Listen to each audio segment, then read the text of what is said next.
primeiro game show transmitido na televisão se chamava Spelling Bee e, como o nome sugere, testava as habilidades de soletração dos participantes envolvidos. E desde então, o gênero só cresceu em popularidade e milhares de diferentes tipos de game shows foram exibidos ao longo das décadas.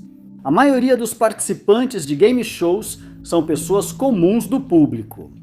Mas em alguns casos, descobrimos depois que um participante tem um segredo escondido e que, na verdade, é um criminoso procurado. Número 10. Megan Quer um Milionário foi um reality show que foi ao ar em 2009. O programa apresentava uma modelo chamada Megan Hauserman, que já havia participado de outro reality show chamado Rock of Love, junto com 17 pretendentes milionários, todos disputando o seu carinho. Ela já tinha dito antes que queria ser uma esposa troféu em um mundo ideal. O programa era o jeito perfeito de realizar esse desejo. Todos os homens selecionados para o programa eram solteiros e tinham patrimônio de ao menos $1 milhão. Curiosamente, após o início das gravações, Megan afirmou que seu marido, Tabiba, não precisava ser rico, apenas maduro, estável e, abre aspas, capaz de lidar com ela. Ela disse que ele não devia chorar facilmente. Entre os homens escolhidos para competir estavam Tejon Diaby, Francisco Bacerva, Corey Thomas, Matt Riviera e, mais notavelmente, Ryan Jenkins, que ficou conhecido durante as gravações como Operador Suave. Em cada episódio, Megan explicava os motivos para eliminar um ou mais pretendentes. Jenkins foi o primeiro a avançar para a segunda fase no final do episódio inicial. Mas no dia 19 de agosto daquele ano, o programa foi cancelado pela VH1. Ao descobrirem o segredo sombrio de Jenkins, os telespectadores souberam que ele já fora casado com a modelo de biquíni Jasmine Fiore. Ironicamente, eles se conheceram em Las Vegas durante a gravação do programa, mostrando como esses programas são inacreditáveis. E quando as gravações terminaram, o casal decidiu se casar. A mãe de Jasmine disse depois que o casamento tinha problemas desde o começo e que Jenkins e sua filha brigavam muito. Jasmine decidiu anular o casamento e provavelmente achava que seguiria em frente, mas infelizmente isso não aconteceu. Alguns relatos afirmam que eles decidiram reatar apenas algumas semanas depois, ou que estavam considerando tentar fazer o casamento dar certo. Mas no dia 13 de agosto, Jasmine desapareceu depois que ela e Jenkins fizeram check-in em um hotel em Del Mar, Califórnia. Os funcionários do hotel estranharam que ele fez o check-out sozinho em 2 manhãs seguidas. As suspeitas deles se confirmaram quando Jasmine foi encontrada morta em Buena Park, a 20 milhas de Los Angeles. Os restos dela foram postos em uma mala, achada por um homem que buscava latas para reciclar. A polícia concluiu que ela foi brutalmente agredida pelo agressor, que ainda tentou ocultar sua identidade. Jenkins, de 32 anos, foi apontado como suspeito, mas não pôde ser localizado, pois havia fugido do estado. Descobriu-se que ele esteve em Blaine, Washington, quando encontraram seu carro e barco abandonados lá. Descobriu-se que ele ficou no Hotel Thunderbird em Hope, British Columbia, com uma mulher desconhecida. Mas quando ele foi localizado, já havia falecido e não pôde ser acusado de tirar a vida de Jasmine. A família dele manteve sua inocência, enquanto a polícia reiterou que não tinha dúvidas da culpa de Jenkins, já que ele já havia sido acusado de agressão doméstica contra Jasmine no passado. O programa acabou sendo cancelado e a produtora 51 Minds divulgou um comunicado no qual declarou que simplesmente não tinha conhecimento do passado conturbado de Jenkins. Número 9. Carey Ketchup pode ser um dos criminosos mais ousados de todos os tempos desde então. Ele decidiu participar de um game show chamado Super Senha, mesmo sabendo perfeitamente que estava sendo procurado pelas autoridades. O programa, que era apresentado por Bert Convey, foi ao ar entre 1984 e 1989. Cada episódio tinha 2 equipes, formadas por uma celebridade e um participante do público, competindo entre si por um prêmio em dinheiro. Um membro de cada equipe dava ao seu parceiro dicas de uma palavra, e o parceiro então tentava adivinhar uma palavra pré-determinada. Cada senha resolvida servia como uma peça do quebra-cabeça para a senha principal, e a primeira equipe a decifrá-la recebia o prêmio.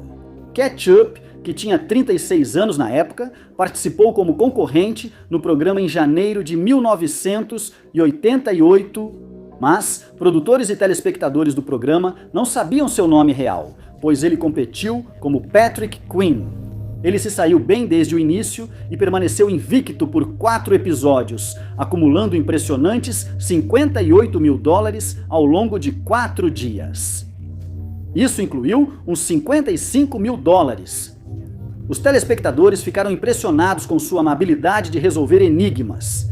Mas, sem que ninguém soubesse, Ketchum tinha um passado sombrio com a lei. Ele já trabalhou como delegado adjunto em Ohio, mas quando foi pego roubando da sala de evidências do departamento, foi sumariamente demitido. Quando se candidatou para o programa, afirmou que trabalhava para o governo e que havia sido designado para um posto de escuta no Alasca por algum tempo.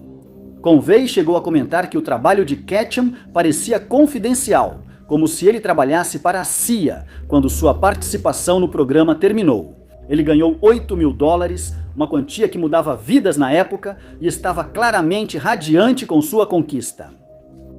Mas ele precisaria esperar antes de gastar, pois só receberia o cheque semanas depois.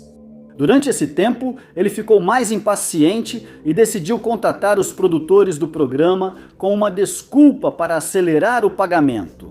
Ele disse que deixaria os Estados Unidos, pois foi transferido para um posto de escuta na Turquia e não retornaria por 6 a 18 meses.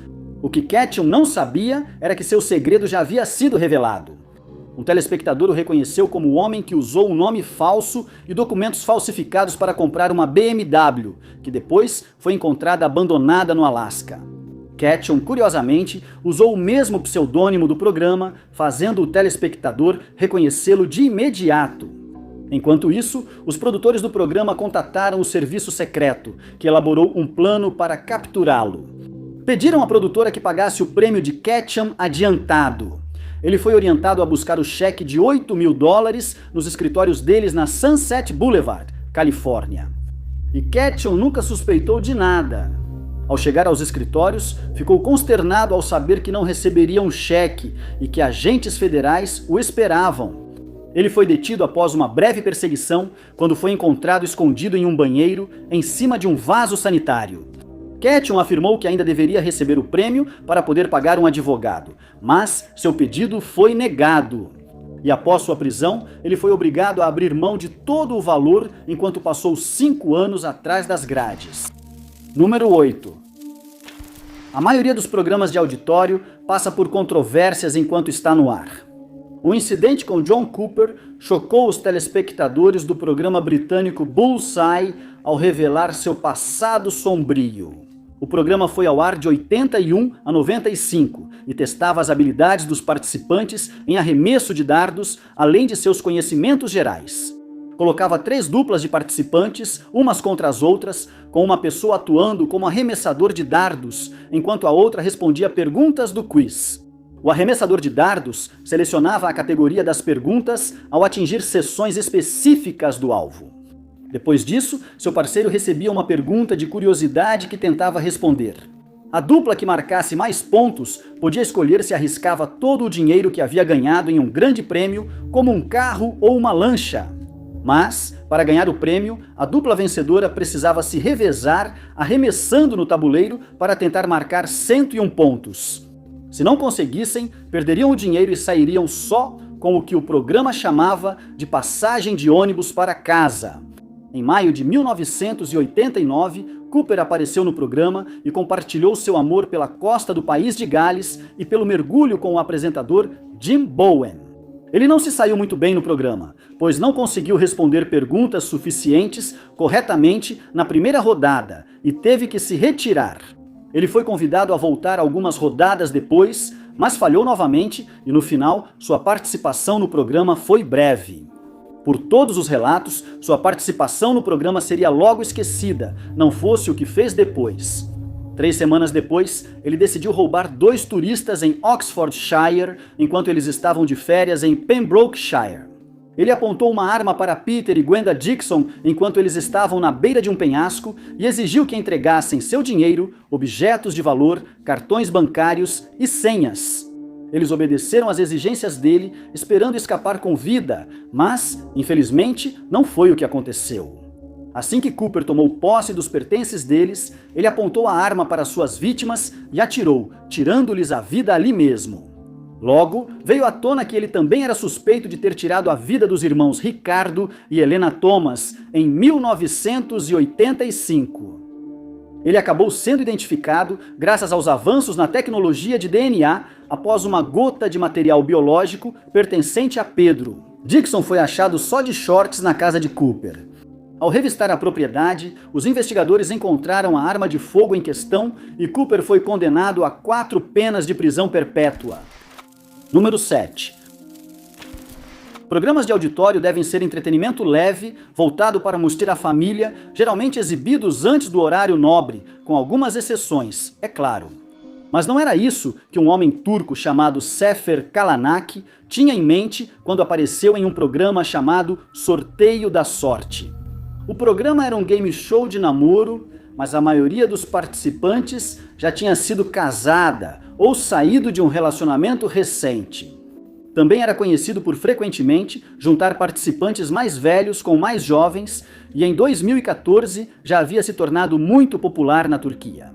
Cada participante descrevia o que procurava em um novo parceiro enquanto revelava um pouco sobre sua vida com essas informações limitadas à disposição. Depois, cada um precisava tomar decisões rápidas em uma atividade tipo speed dating que definiria seus pares.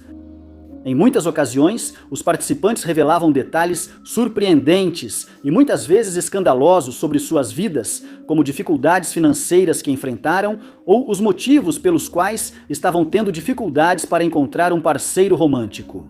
Nenhuma dessas revelações se comparou ao que Sefer Kalanak, de 62 anos, tinha a dizer quando apareceu no programa em maio de 2014.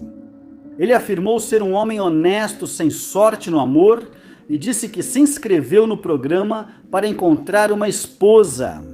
Mas, à medida que começou a se aprofundar em seu passado, ficou claro que ele era muito perturbado. Ele afirmou que, quando ele e sua prima tinham 17 anos, decidiram fugir juntos para poderem se casar. Sua prima estava desesperada para ir embora depois que seus pais a prometeram em casamento a um viúvo idoso, e Kalanak decidiu intervir. Por 5 meses, eles viveram com alguns familiares de Kalanak. Depois disso, ele afirmou que ela começou a mudar, embora não tenha detalhado essas mudanças.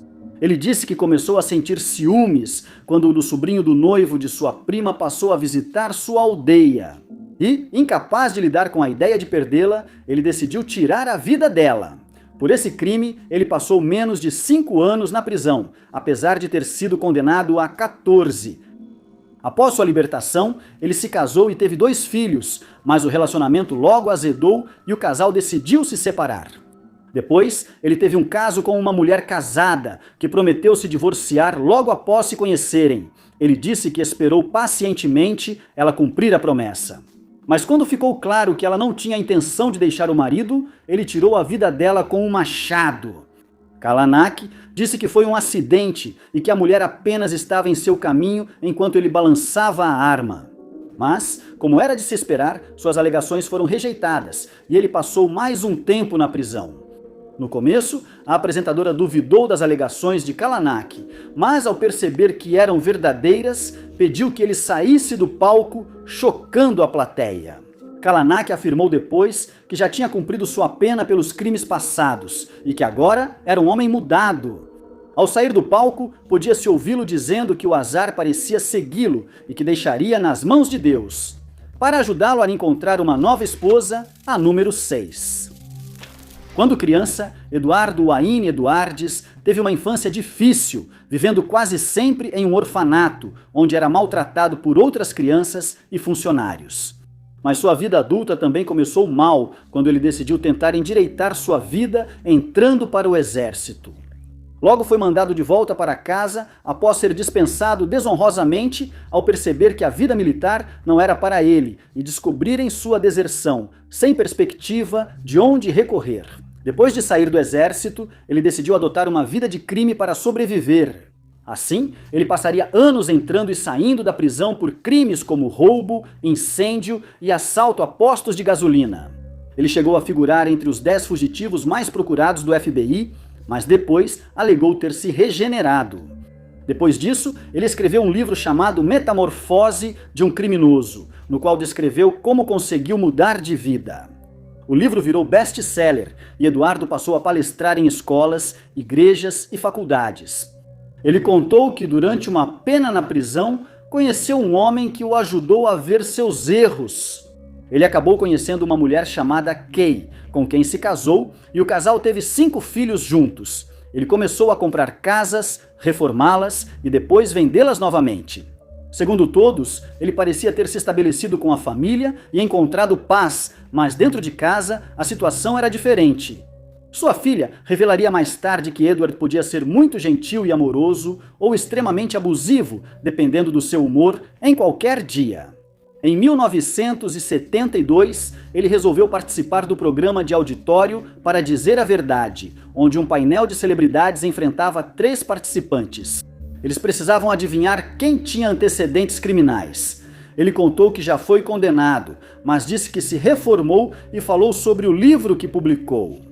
Ele garantiu ao público que agora era um palestrante motivacional que ajudava jovens problemáticos a colocarem suas vidas de volta nos trilhos.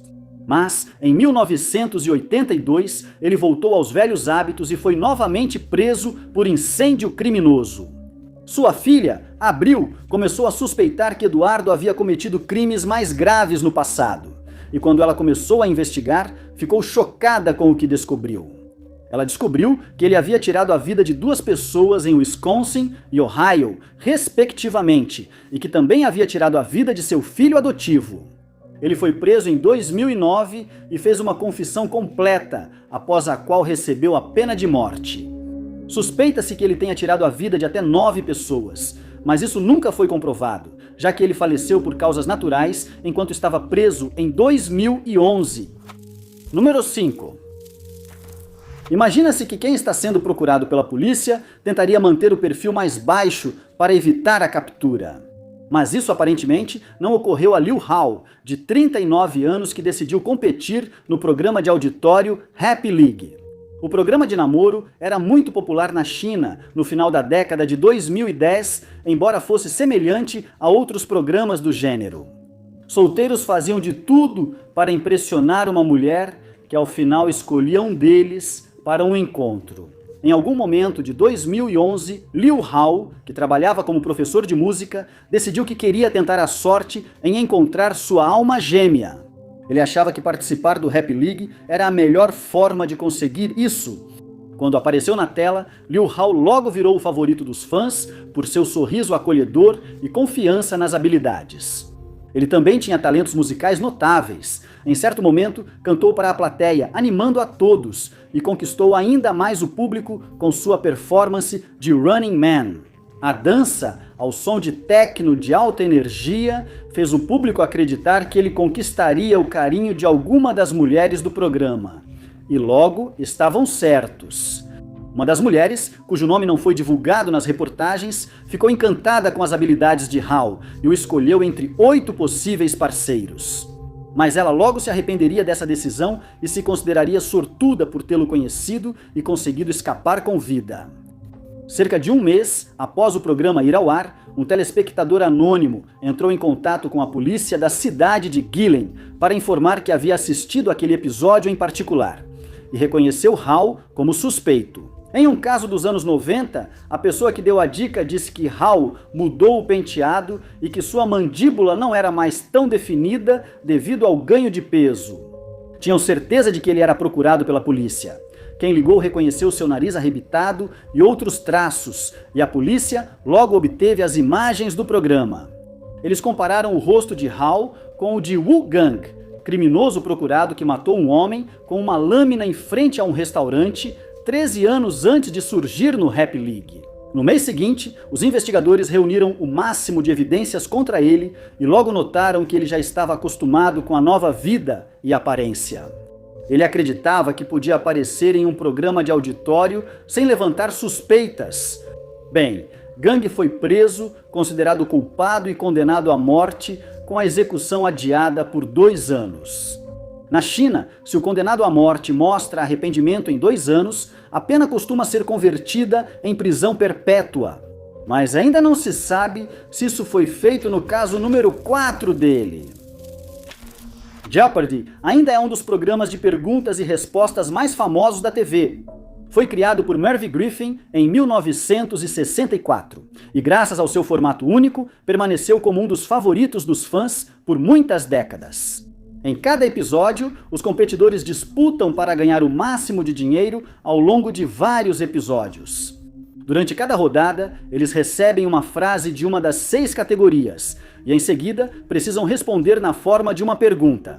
Pistas mais difíceis valem mais dinheiro se a pergunta for respondida corretamente. Em 1989, um homem chamado Paul Curry decidiu tentar a sorte no programa. Ele participou de 3 episódios e acumulou $4.101 nesse período. Naquela época, 3 anos depois, ele conheceu Linda Kincaid, uma mulher que trabalhava em uma usina nuclear no condado de San Diego. O casal acabou decidindo se casar, mas logo Linda começou a suspeitar que Paul não era tudo o que parecia ser para sua melhor amiga. Mary mais tarde contaria à polícia sobre uma ligação perturbadora que teve com Linda. Ela disse que Linda estava ansiosa e com medo desde que Paul passou a pressioná-la para transferir seus pertences para o nome dele. Isso incluía a hipoteca deles, o 401k dela e vários outros itens. Além disso, ele começou a insistir que queria fazer um seguro de vida de $1 milhão em nome dela. Mas ele recusou fazer um seguro de vida, dizendo que não era necessário, pois Linda era 13 anos mais velha. Depois, ela descobriu que ele mentia sobre seu passado. Ele não contou a ela que já foi casado 2 vezes e tem um filho com uma ex-esposa. Ela o confrontou e, para compensá-la, Paulo reservou um cruzeiro de 3 dias, mas foi um desastre, quando os dois ficaram doentes com antavírus, enquanto Paulo se recuperava aos poucos. Linda piorou e precisou ser internada, passando semanas no hospital para se recuperar. Ela recebeu alta antes dos médicos descobrirem o que a mantinha doente por tanto tempo. Mas Linda voltou ao hospital novamente em 31 de dezembro de 1993, quando ficou doente mais uma vez. Mary e o marido ficaram na casa do casal com Paulo durante o tratamento dela. Foi então que Mary suspeitou que ele queria fazer mal a Linda.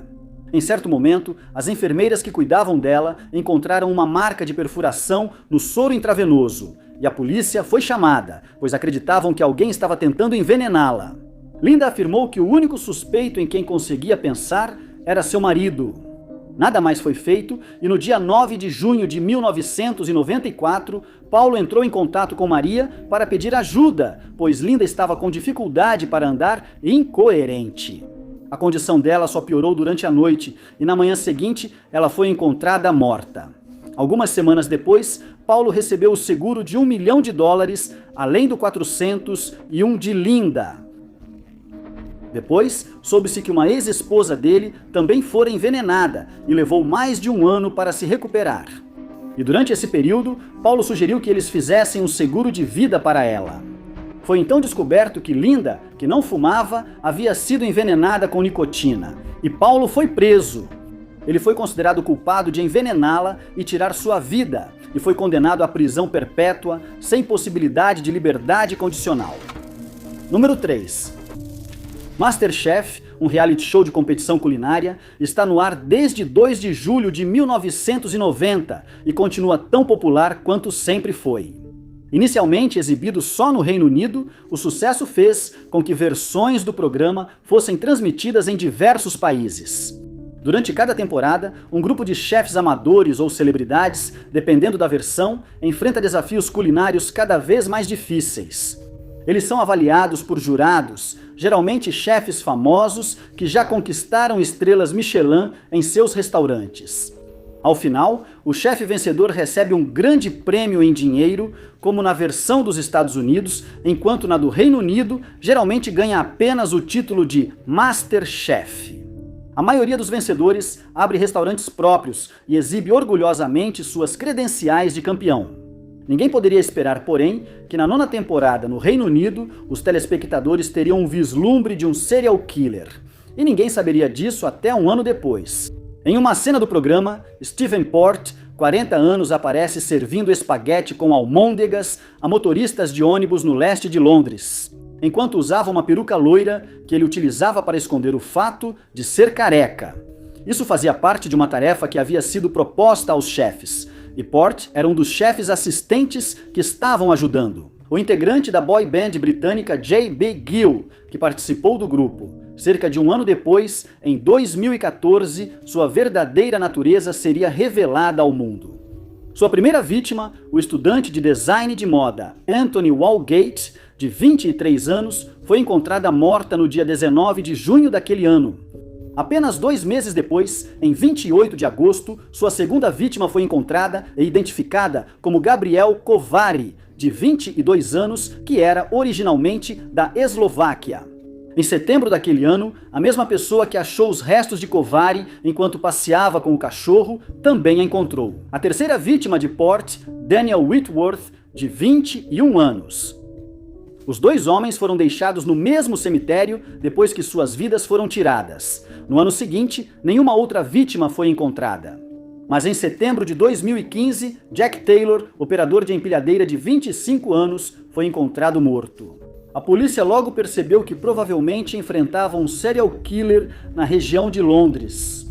Em todos os 4 casos, as vítimas haviam recebido uma dose letal de ácido gama-hidroxibutírico, um depressor do sistema nervoso central que tirou suas vidas.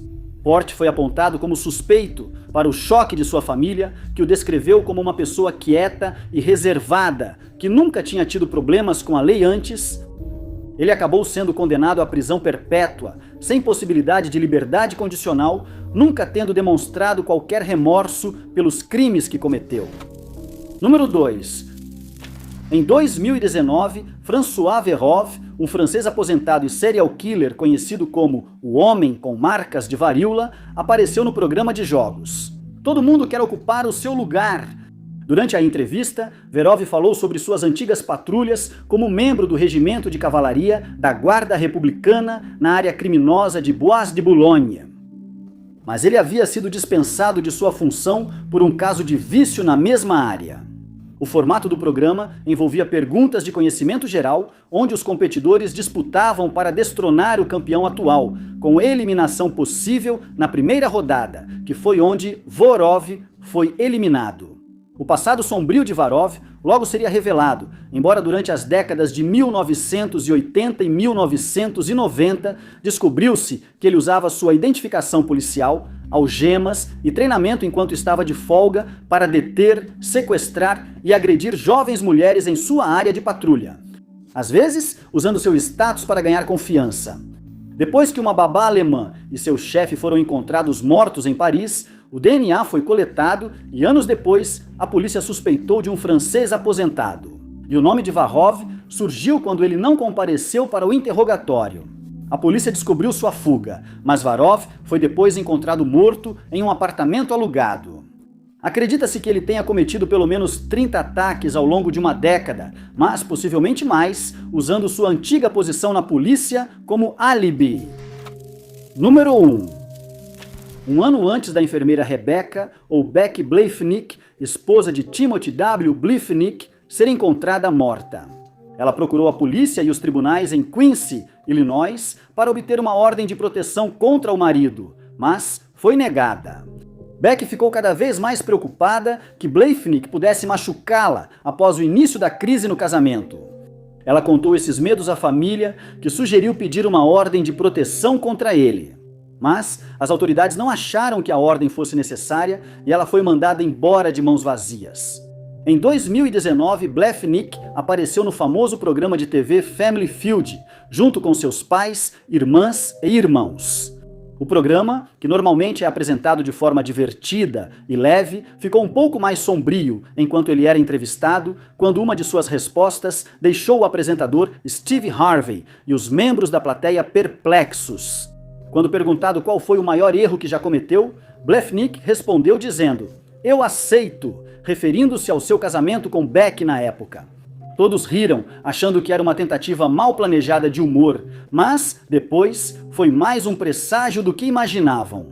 Harvey ficou tão surpreso que silenciou por alguns segundos, mas o programa logo voltou ao normal. Quando Blefnik olhou para a câmera e disse: "Querida, eu te amo", e brincou: "Eu vou me meter em encrenca por causa disso, não vou?" Em certo momento, ele deu a segunda melhor resposta do painel.